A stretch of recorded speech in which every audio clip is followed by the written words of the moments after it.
You're halfway through writing an email that doesn't matter to someone who probably won't read it, about a project that might get cancelled, and something cracks. Not loudly, just this hairline fracture in the performance you've been holding together.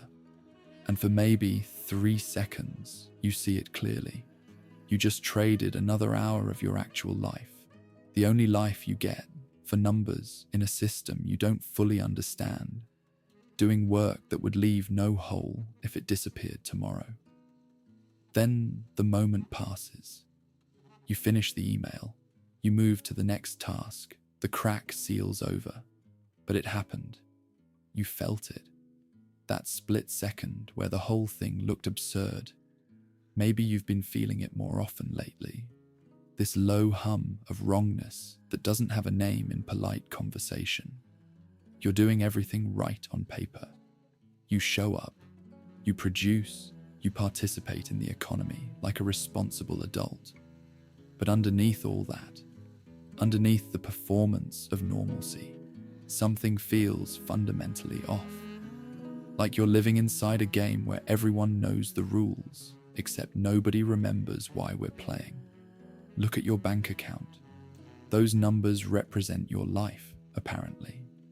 Hours you gave up, attention you spent, pieces of your finite existence converted into digits.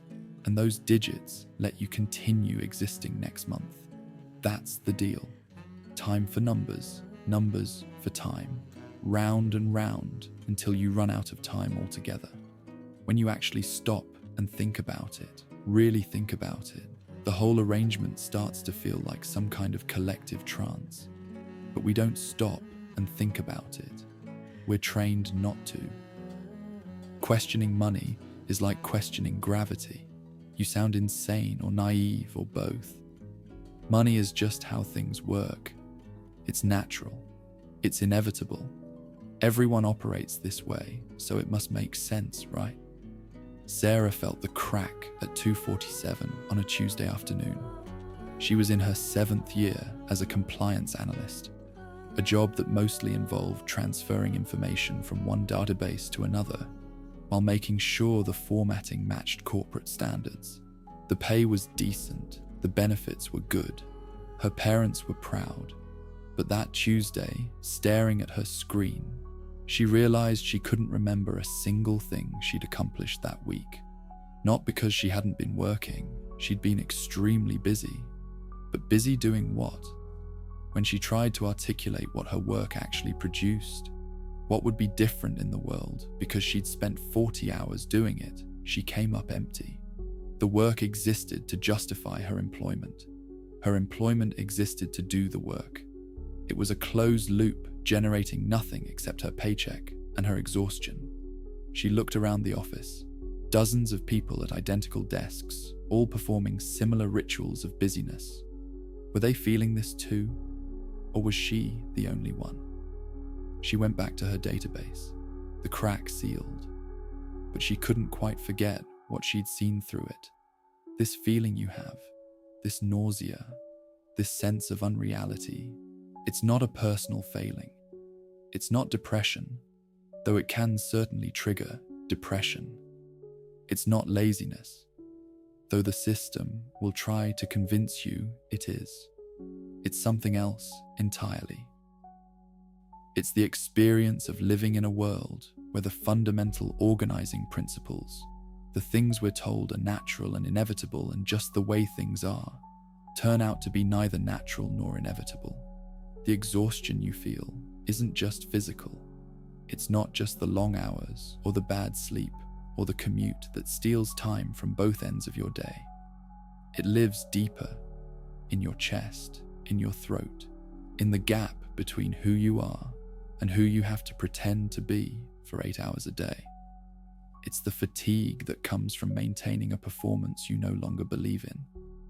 Your grandmother worked hard jobs her whole life and never complained, maybe because she believed the work mattered, believed she was building something, contributing to something larger than herself.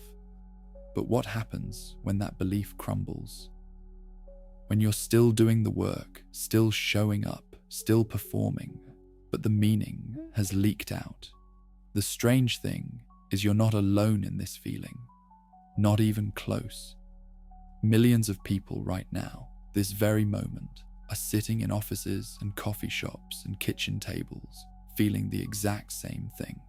This sensation that reality has become somehow less real, that they're trading something concrete, their time, their energy, their finite existence, for something abstract that doesn't quite add up.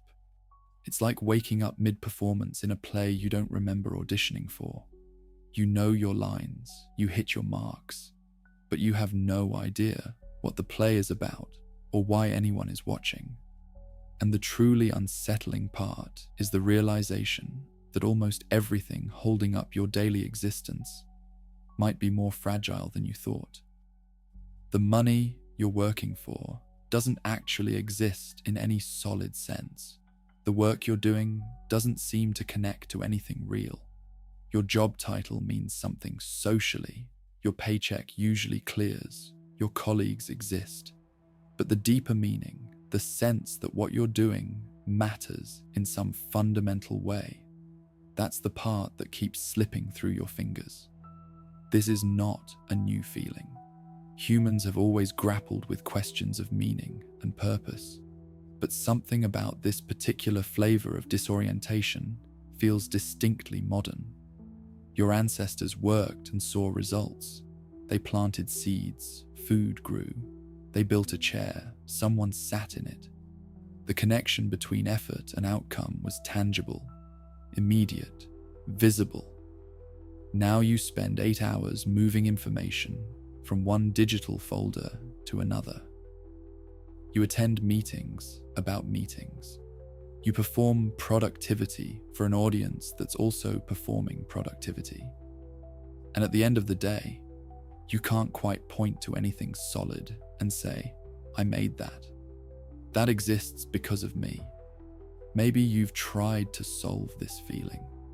Read the productivity books, implemented the morning routines, downloaded the meditation apps. You've tried to optimize your way out of meaninglessness. But it doesn't quite work because you can't fix a structural problem with personal solutions. You can't schedule your way out of this particular kind of dread. The real problem isn't that you're not working hard enough or that you haven't found your passion.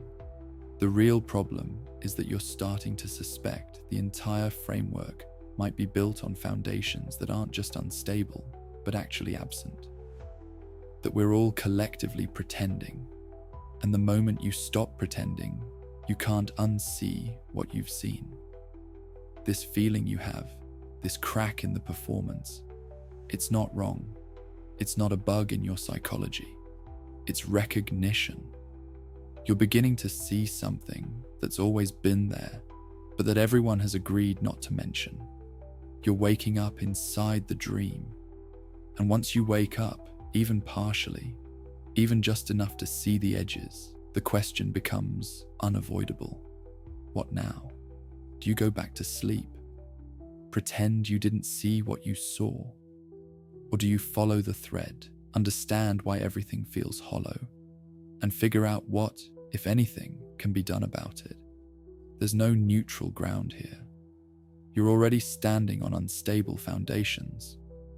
The question is whether you want to understand why they're unstable, how they got that way, and what that means for how you spend the rest of your life. This won't be comfortable. Understanding rarely is. But comfort and truth are not the same thing. And if you've made it this far, if you're still reading, then somewhere you've already chosen truth over comfort. You've already decided that understanding is more important than pretending. So let's begin. Let's trace this back to where it starts. Let's understand how humanity made a collective agreement so strange, so divorced from lived reality, that we've spent generations building elaborate justifications for why it makes sense. And that agreement, that foundation, everything else is built on. It starts with a story about money, not what you think money is, not what they taught you money is, but what money actually is, where it came from, and why that history changes everything you thought you understood about the life you're living. To understand why everything feels hollow, we need to go back. Not to last year or last decade, but to the moment humanity made an agreement so strange we've forgotten it was ever a choice. The story goes like this. Once upon a time, humans lived in small communities where everyone bartered. You had chickens, I had grain. We traded. Simple. But then, communities grew, trade got complex, and bartering became inefficient. So humans invented money as a universal medium of exchange. Money emerged naturally, inevitably, as the obvious solution. It's in every economics textbook. Clean narrative. Makes sense. Except, it never happened. David Graeber was an anthropologist who spent years searching historical records for evidence of these barter economies that supposedly preceded money. He looked everywhere. Ancient civilizations, indigenous societies, early human settlements. He found nothing. Not a single clear example of a society organized primarily around barter before developing currency. What he found, instead, changes everything. For most of human history, people didn't operate on transactions. They lived in webs of mutual obligation. You gave what you could. You took what you needed. You remembered who helped you, and you helped them back, not immediately, not equivalently, but eventually. It was messy, social, embedded in actual relationships between actual people. Money didn't evolve to solve the inefficiency of barter. Money was imposed, usually by conquerors, by states, by empires that needed a way to provision armies and collect taxes. You can't easily move grain and livestock across territories, but you can move coins. Pay soldiers in coins, then demand those same coins back as taxes from conquered populations. Suddenly everyone needs coins. Suddenly everyone is forced into the money economy, whether they want to participate or not. This matters because we've been told money is natural, an inevitable stage of human development. But it's not. It's a tool of power that became so normalized we forgot it was a tool at all. And here's where it gets stranger. Even those early coins, actual physical metal, those were already an abstraction. Gold has no inherent value. You can't eat it. It's too soft for tools. Its worth is purely social, purely agreed upon. We collectively decided shiny metal represents value, then organized entire civilizations around that decision. But at least you could hold a coin. At least there was something physical. What we have now makes that look almost honest by comparison. Richard Werner is the economist who gave us the term quantitative easing, which is a polite way of saying creating money from nothing. He spent decades explaining what most economics textbooks awkwardly avoid, where money actually comes from in modern economies. When you walk into a bank asking for a loan, you imagine they're lending you money that exists somewhere. Maybe deposits from other customers. Maybe reserves they keep in vaults. You're borrowing existing money and you'll pay it back with interest. That feels logical. That's not what happens. When a bank approves your loan, they don't transfer money from anywhere. They create new money digitally through the accounting process of lending itself. They type numbers into your account. That's it. The money didn't exist before you asked for it. It exists now because you agreed to pay it back. This isn't fringe theory. The Bank of England published a paper in 2014, essentially confirming it. Quote, rather than banks receiving deposits when households save and then lending them out, bank lending creates deposits. Read that again. Lending creates deposits. The money you think you borrowed was invented the moment you signed. Marcus learned this the hard way. He took out $87,000 in student loans to finish his degree in engineering. Good degree, decent job prospects, seemed like a reasonable investment. He understood how loans worked, or thought he did. The bank lent him money they had. He'd pay it back over time with interest. Standard arrangement. 7 years later, he's paying $640 a month. He's paid back $53,160 so far. His remaining balance, $79,500. After 7 years of payments, he somehow owes more than when he started. The interest compounds. The principal barely moves. He did the math one night and realized at his current rate, he'd be paying until he was 52 years old. He'd end up paying back roughly $184,000 for the original $87,000. Then he read about how bank lending actually works, how that $87,000 was created digitally when the loan was approved, how it didn't exist before he needed it, how it won't exist after he pays it back. It'll just dissolve back into the accounting void it came from. But the interest, that's real. That gets extracted from his actual labor, his actual time, his actual finite life. He sat with that for a while. He'd spent 7 years, paid over $50,000, and would spend another 20 years paying interest on money that was never really there. Money that cost the bank essentially nothing to create. He was trading decades of his one life to pay back something that was conjured with a keystroke. He still makes his payments. He has to. Defaulting would destroy his credit, lock him out of housing, employment, basic participation in the economy. The debt is imaginary, but the consequences of not servicing it are devastatingly real. That's the mechanism. That's how it works. And Marcus isn't unusual. Millions of people are doing the same thing.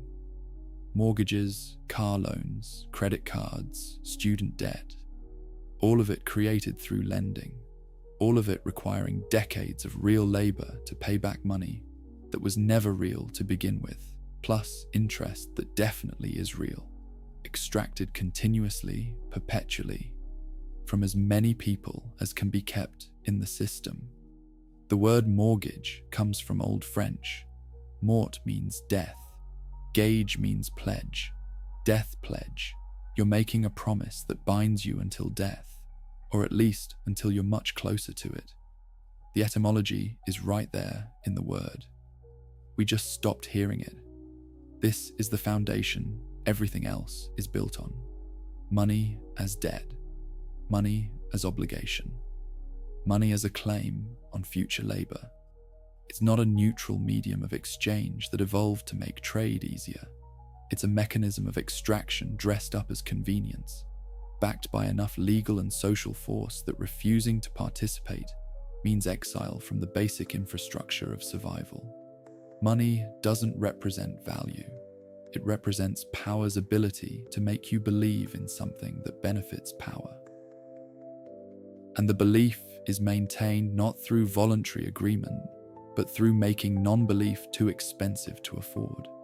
This is why everything feels hollow. The foundation is hollow. We're building our entire lives on a system of obligations to pay back things that were never borrowed from anyone, working jobs to earn money that doesn't actually exist except as entries in databases, servicing debts that compound while the principal barely moves. You're not crazy for feeling like this doesn't make sense. It doesn't make sense. It only appears to make sense because everyone is participating in the same performance, following the same rules, pretending together that the emperor is wearing clothes. And if money, the thing we're told is most real, most fundamental to how society functions, if that turns out to be more fiction than fact, then what about the work we do to earn it? What about the jobs that occupy most of our waking hours? Surely those are real. Surely the things we produce and the services we provide, surely those have actual substance, even if money doesn't. You'd think so. You'd really think so. But once you start looking closely at what people actually do in modern economies, at what gets called work and what gets rewarded, the picture that emerges is even stranger than the money that pays for it. Because if money is a useful fiction, then work has become fiction about fiction. And the gap between what we're told work is and what work actually does, that gap is where the rest of the hollowing happens. So money is spectral. At least the work is real, right? At least when you show up, when you spend those hours at your desk or on your feet, something tangible happens. Something that couldn't happen without you. David Graeber spent years surveying workers across industries, asking them to describe their jobs honestly. Not the official description, not the LinkedIn version, but what they actually do and whether it matters. A pattern emerged that was both obvious and disturbing. Huge numbers of people admitted their jobs serve no real purpose. Not that the work is hard or tedious, those are different complaints. But that if they stopped showing up tomorrow, if their entire department vanished, nothing essential would change. Some emails would go unanswered, some reports wouldn't get filed. Society would continue functioning exactly as before. Graeber called these bullshit jobs and sorted them into types. Flunkies exist to make someone else look important. Goons do work that's essentially aggressive, like corporate lawyers who exist solely to intimidate. Duct tapers fix problems that shouldn't exist instead of addressing root causes. Box tickers let organizations claim they're doing something they're not. Taskmasters manage other managers who manage the people doing whatever real work remains. Jennifer was a senior coordinator of strategic initiatives at a mid-sized consulting firm. Her job, as far as she could tell, was to attend meetings where people discussed frameworks for other meetings. She'd take notes, compile them into slide decks, distribute them to stakeholders who'd request modifications, which she'd incorporate, then schedule follow-up sessions to discuss implementation timelines that never quite arrived. She made $78,000 a year doing this. Good money. Better than her friends who were teachers or nurses. But those friends could point to kids who learned something, patients who got better. Jennifer couldn't point to anything. She'd been doing this for 4 years. If someone asked what she'd accomplished, what existed in the world because of her labor, she had nothing. The work existed to justify her employment. Her employment existed to do the work. And the perverse part, her job paid well while her teacher friends made $42,000. The nurse who saved actual lives, $65,000. The pattern holds across the economy. Work that keeps society functioning gets minimal compensation. Work that produces nothing but maintains the appearance of productivity gets rewarded. This isn't market inefficiency waiting to be corrected. It's structural. We don't organize jobs around social value. We organize them around proximity to money. And since money itself is accounting fiction, what we've built is a system where invented value generates real wealth. For some, while actual necessary labor gets treated as an unfortunate cost to minimize. What happens to a human when they spend years doing something they know doesn't matter? Psychologists have a term for it: role incongruence. It occurs when the person you have to be at work exists in fundamental opposition to your actual values. Not surface frustration, deep structural mismatch between what you're doing and what you believe human time should be spent doing. Viktor Frankl survived Nazi concentration camps by finding purpose even in hell. He wrote about existential vacuum afterward, the sense that life lacks meaning, that your actions don't connect to anything larger than their immediate execution. He saw it as the pathology of modern existence, not suffering from deprivation, but suffering from pointless suffering, pain that serves no function. sacrifice that builds nothing. Frankl survived Auschwitz by believing his suffering had purpose, that bearing witness mattered. But what purpose justifies decades in a cubicle producing nothing? What story redeems spending your daylight hours, your energy, your one run through consciousness, on work you know is hollow? There isn't one. Your body knows it even when your mind tries to rationalize. The tension lives in your shoulders, your jaw, the pit of your stomach every Sunday evening. Your nervous system registers the mismatch. You're expending energy towards something that violates your sense of what existence is for. Michael was a financial analyst at a healthcare company, not treating patients, not developing medicines, analyzing projected revenue streams from insurance reimbursement models. He was good at it, got promoted twice, made 6 figures by 33. Then one morning, he couldn't get out of bed. Not depressed in the usual sense, just empty, completely, fundamentally empty. His wife asked what was wrong. He said he didn't know, but he did know. He'd spent a decade optimizing profit extraction from sick people, and some part of him had finally given up pretending that was acceptable. He took a week off, went back, lasted 3 months. Had what the doctors called a panic attack at his desk, but what felt more like his body physically rejecting the building.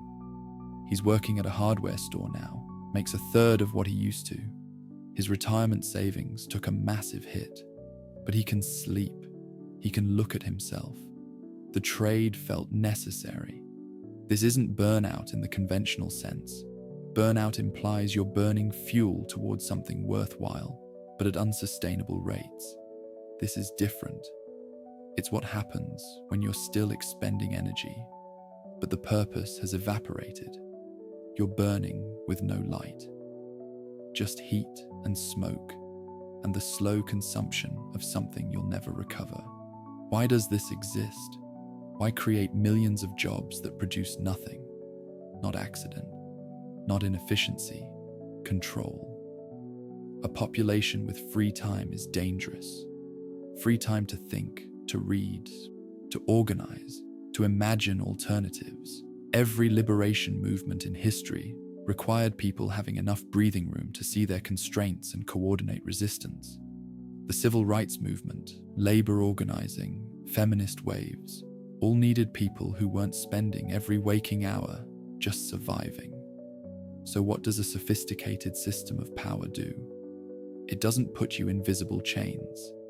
That's crude and generates obvious opposition. Instead, it arranges things so you're perpetually occupied, perpetually tired, perpetually behind on obligations. The exhaustion isn't collateral damage, it's the mechanism. The philosopher Byung-Chul Han identified something even more elegant. Modern systems don't require external overseers anymore. We've become our own taskmasters. We're convinced we're entrepreneurs of our own lives, that our time is capital to be invested, that every moment should be optimized. The discipline doesn't come from outside. We've internalized it completely. Now you're not working hard because someone's forcing you. You're an ambitious self-starter who takes initiative. You're not being exploited. You're investing in yourself. You're not depleted from unreasonable demands. You're just not optimizing your time management effectively enough. The system made you responsible for outcomes it structurally produces. This is sophisticated.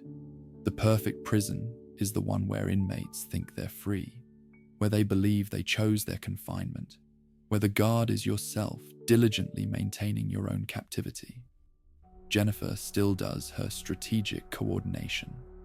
Michael's case is rare. Most people can't afford to walk away. They have mortgages, families, medical insurance tied to employment. The system arranges dependencies that make exit nearly impossible. You need the job to service the debt. You need to stay compliant to keep the job. The debt requires steady income. Steady income requires steady compliance. Multiple systems reinforcing each other. Money as debt ensures ongoing obligation. Jobs, whether productive or not, ensure ongoing depletion. The combination ensures that most people, most of the time, are too tired and too bound to seriously challenge the arrangement. And the cruelest part, you're made to feel like this is your choice, your responsibility, your failure if you can't handle it. The architecture is designed to exhaust and diminish, but the ideology insists you're just not resilient enough, not disciplined enough, not optimized enough. You're not failing at the system, you're succeeding at seeing through it. The hollowness you feel isn't personal inadequacy, it's accurate perception of actual conditions.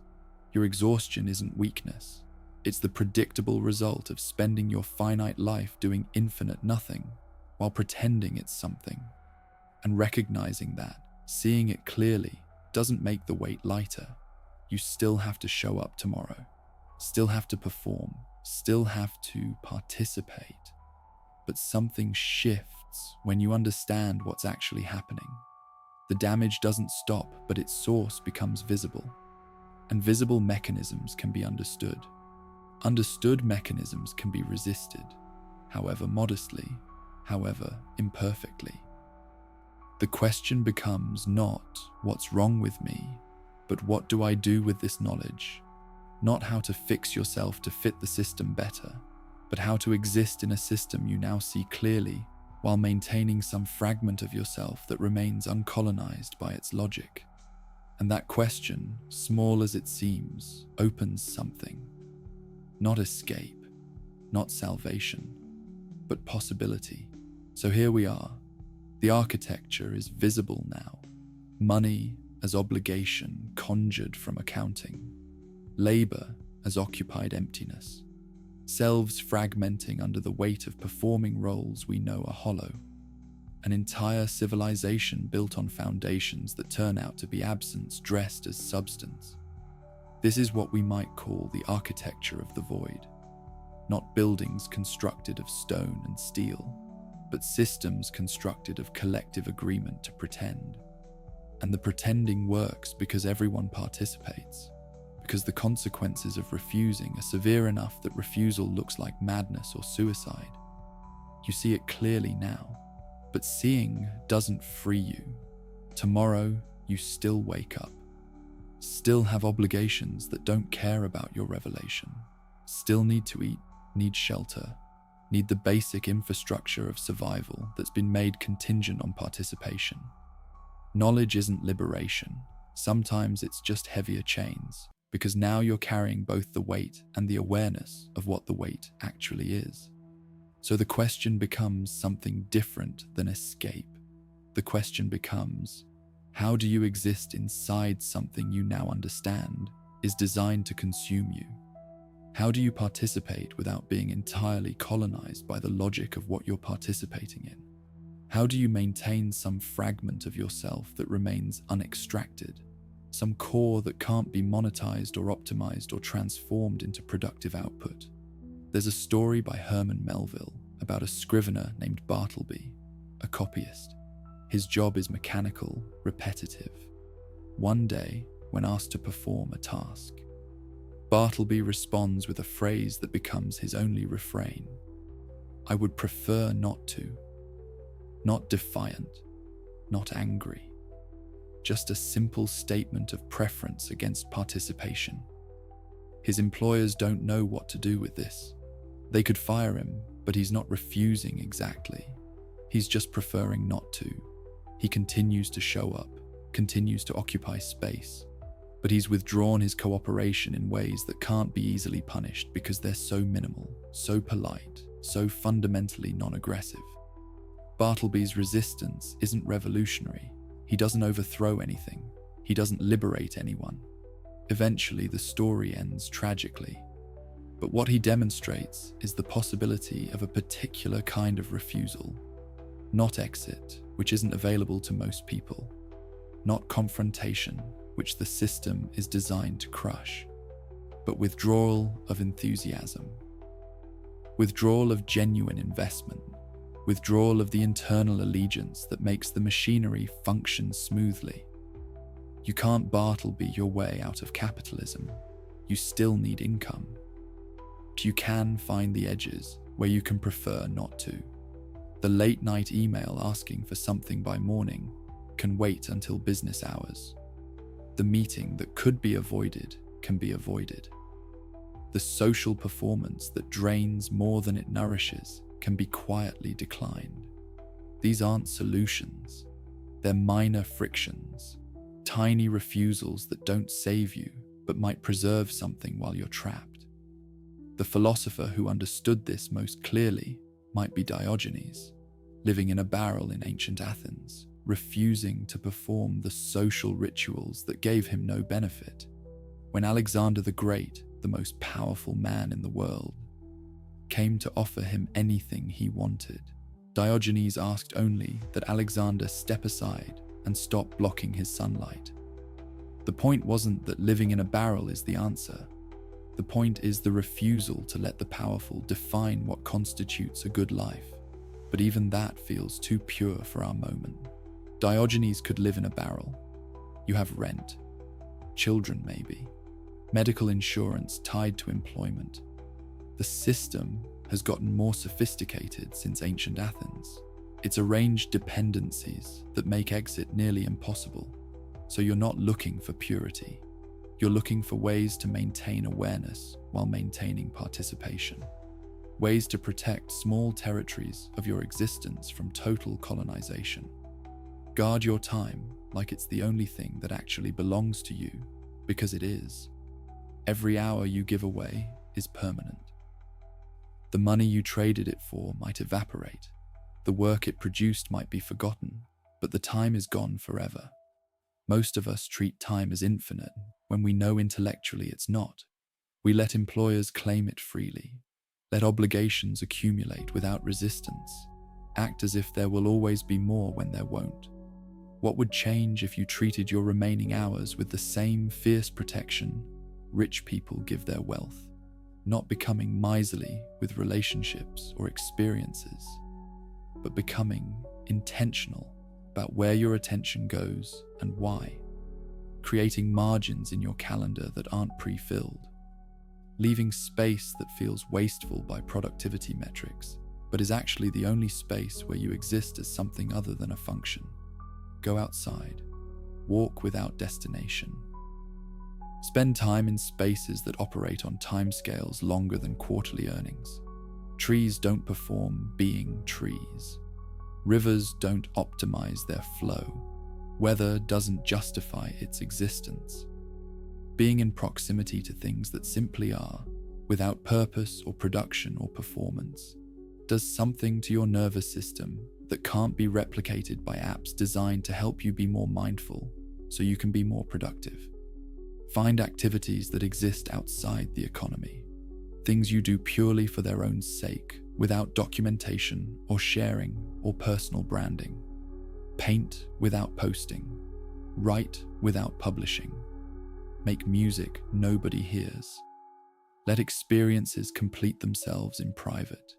Because if every skill becomes marketable, if every hobby becomes a side hustle, if every moment becomes content, then there's no part of you that exists outside extraction, no refuge, no territory that's genuinely yours.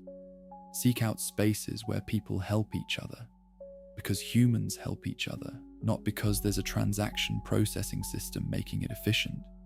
Food co-ops, tool libraries, skill sharing, little pockets where reciprocity functions without accounting. These spaces are small and fragile. That's exactly why they matter.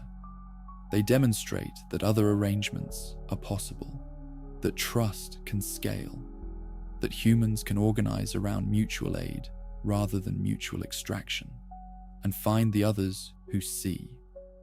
Not for grand organizing necessarily, but for basic confirmation that you're not crazy, that this feeling of wrongness is recognition, not malfunction.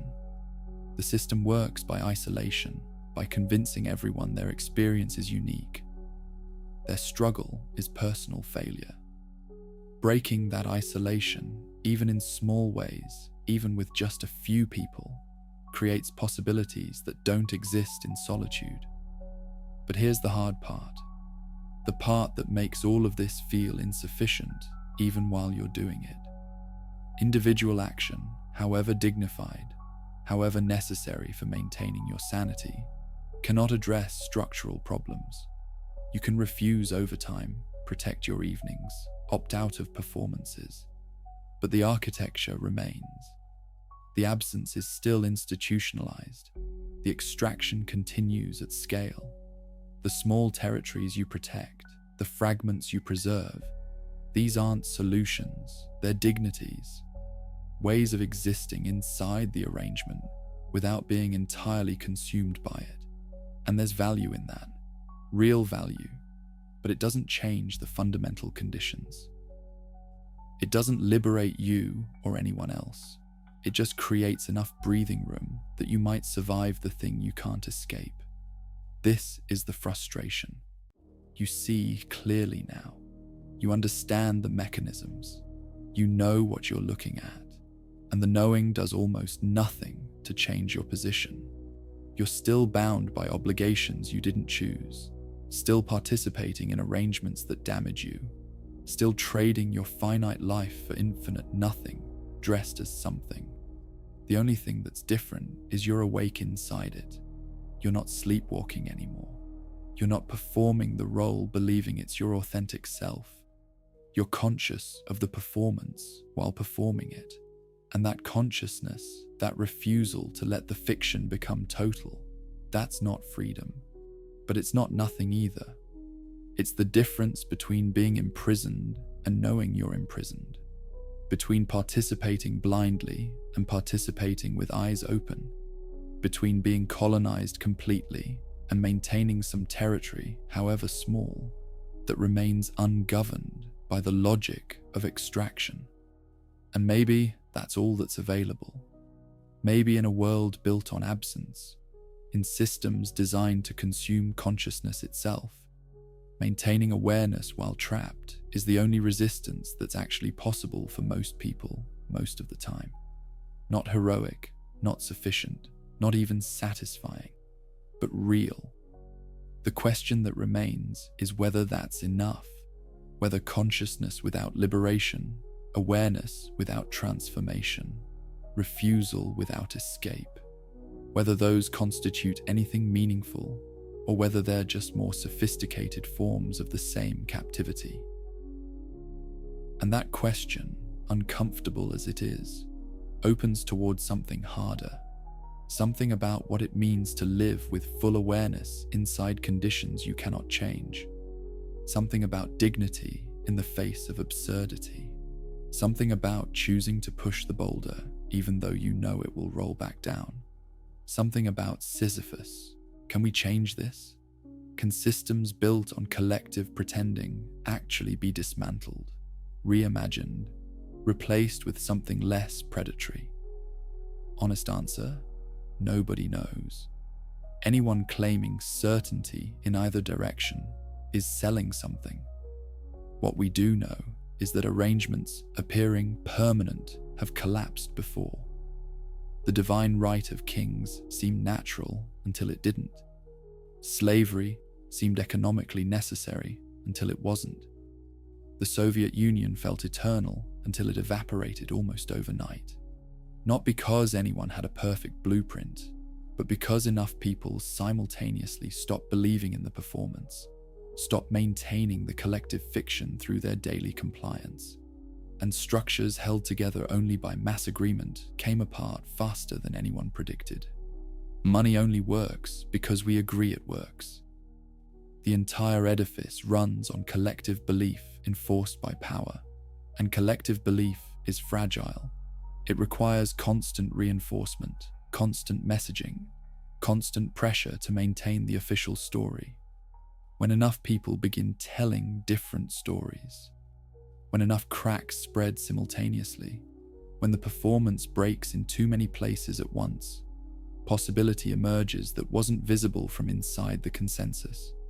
David Graeber spent his life documenting this, how debt jubilees happened throughout history when populations refused eternal obligation, how mutual aid persisted in capitalism's margins, how possibility space is always larger than power wants you to believe. The dominant story insists this arrangement is natural, inevitable, the only way complex societies can function. But you've seen behind that story now. You've seen the construction, the foundations made of absence, the deliberate architecture of exhaustion. And once you've seen it, you can't fully unsee it, which means the story doesn't hold the same way anymore, which means you're already, in some small way, withdrawing the belief that keeps the structure standing. Multiply that across enough people and something shifts.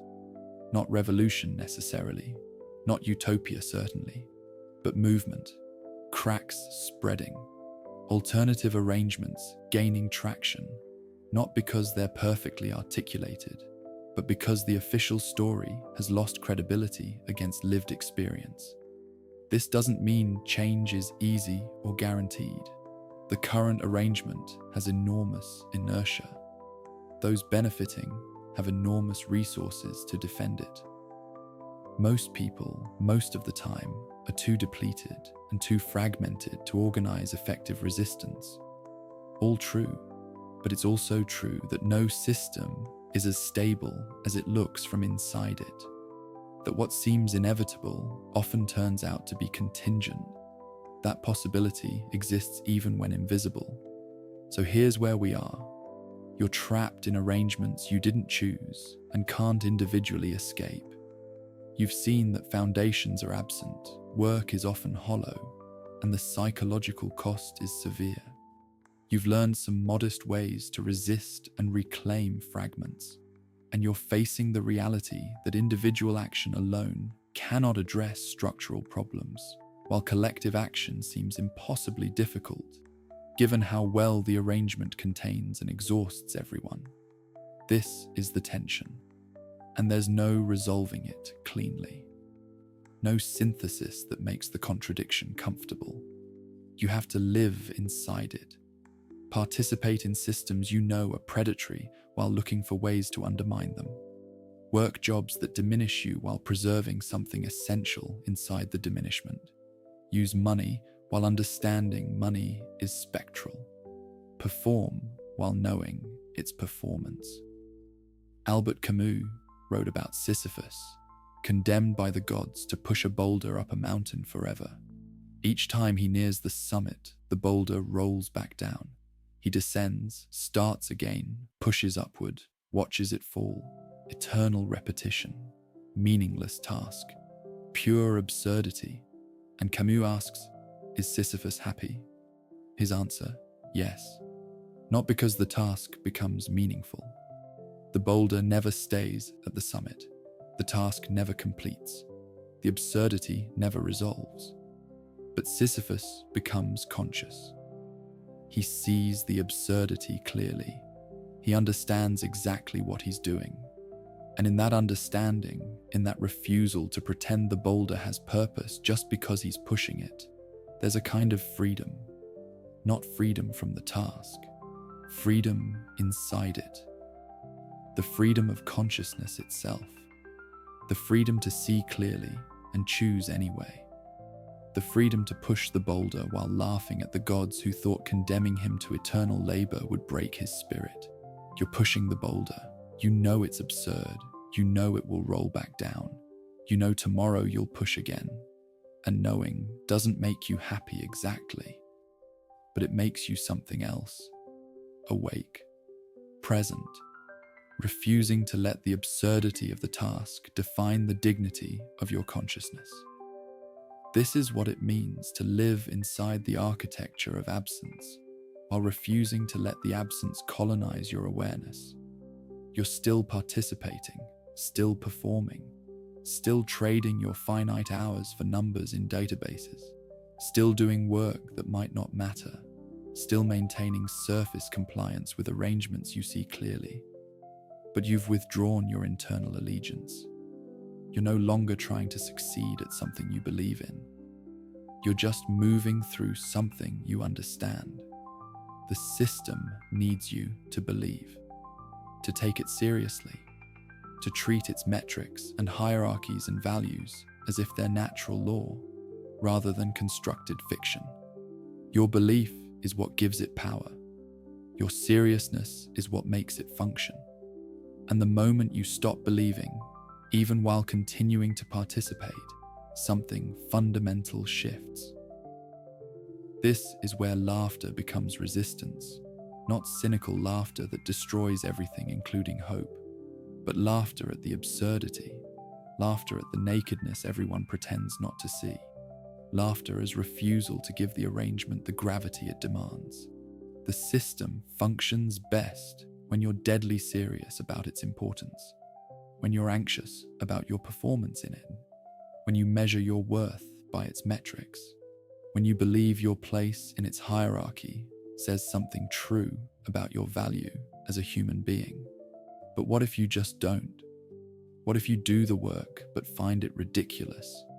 What if you participate but refuse to be impressed by the performance, including your own? What if you maintain surface compliance while internally laughing at the whole elaborate charade? The system can't quite punish that. It requires your sincere investment, your genuine anxiety, your real belief that this matters in the way it claims to matter. Strip that away and what's left? You still show up, still perform, still participate. Nothing material changes, but everything psychological changes. The weight is different, not gone, but different. Remember that feeling from the beginning, that crack in the performance, that moment where you looked at your screen and wondered what you were actually doing with your life. That feeling had a source, absent foundations, hollow work, systematic exhaustion, extraction as architecture, all of it held together by collective pretending backed by power. You can't escape it, not individually, maybe not collectively, though that's less certain than the system wants you to believe. But you can refuse to let it be unconscious. You can refuse to sleepwalk. You can refuse to pretend it makes sense just because everyone around you is pretending. You can be awake inside the dream. And yes, this means living in perpetual tension. 1 foot in, 1 foot out. Participating and resisting simultaneously. Complicit and aware. Contributing to the system while undermining your own contribution through refusal to believe in it. This is uncomfortable, unresolved. It offers no clean conclusion, no moment where the tension relaxes into clarity. But perhaps clean conclusions are themselves part of the performance. Perhaps the demand for resolution is another way the system captures you, making you believe that if you can't completely escape, then you might as well completely comply. Perhaps living in tension, maintaining the contradiction, refusing both total submission and impossible purity. Perhaps that's the only honest position available. You're going to wake up tomorrow. You're going to do work that probably doesn't matter. You're going to trade more of your finite life for numbers that aren't quite real.